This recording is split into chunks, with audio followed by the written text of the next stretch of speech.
Sunday morning ரொம்ப நாளைக்கு அப்புறம் பார்த்தீங்கன்னா, அம்மா ஊர்லேருந்து வந்திருந்தாங்க. இது அவங்க போட்ட கோலம் தான். இஞ்சி புளி பண்ணி தரேன்னு சொல்லி பண்ணி கொடுத்துருந்தாங்க. அதை கிளாஸ் பாட்டிலில் ட்ரான்ஸ்ஃபர் பண்ணிகிட்ருந்தேன். இந்த ரெசிபியை நான் ஷூட் பண்ண மறந்துட்டேங்க. ஏன்னா மார்னிங் பிரான் வந்து ஒரு என்ட்ரன்ஸ் எக்ஸாமுக்காக ரெடி ஆகிட்டு இருந்தார். அந்த பிஸியில் நான் ரெசிபி ஷூட் பண்ண முடியல. கண்டிப்பாக இன்னொரு தடவை அம்மா பண்ணும்போது நான் ரெசிபி உங்களுக்கு ஷூட் பண்ணி போடுறேன். 12 மேலே பிரான் பிக்கப் பண்ணிவிட்டு அப்படியே தோட்டத்துக்கு போயிட்டோம். தேங்காவே வீட்டில் இல்லைன்னு சொல்லி எடுத்துகிட்டு வரலாம் அப்படின்னு சொல்லி கிளம்பியாச்சு. அங்கே கட்டி வச்சுருந்த ஆடு மாடு இது கூடலாம் பிரான் வந்து விளையாடிட்டு இருந்தார்.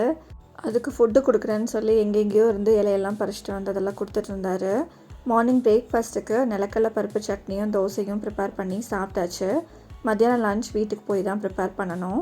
இந்த நிலக்கடலை பருப்பு சட்னி ரெசிபி நம்ம சேனலில் ஆல்ரெடி இருக்குங்க. அந்த ரெசிபியோட லிங்க் நான் இந்த வீடியோ கூட லிங்க் பண்ணுறேன். நீங்கள் மறக்காமல் செக் பண்ணி பார்த்துக்கோங்க. இன்னொரு வீடியோவில் மீட் பண்ணலாம். பை.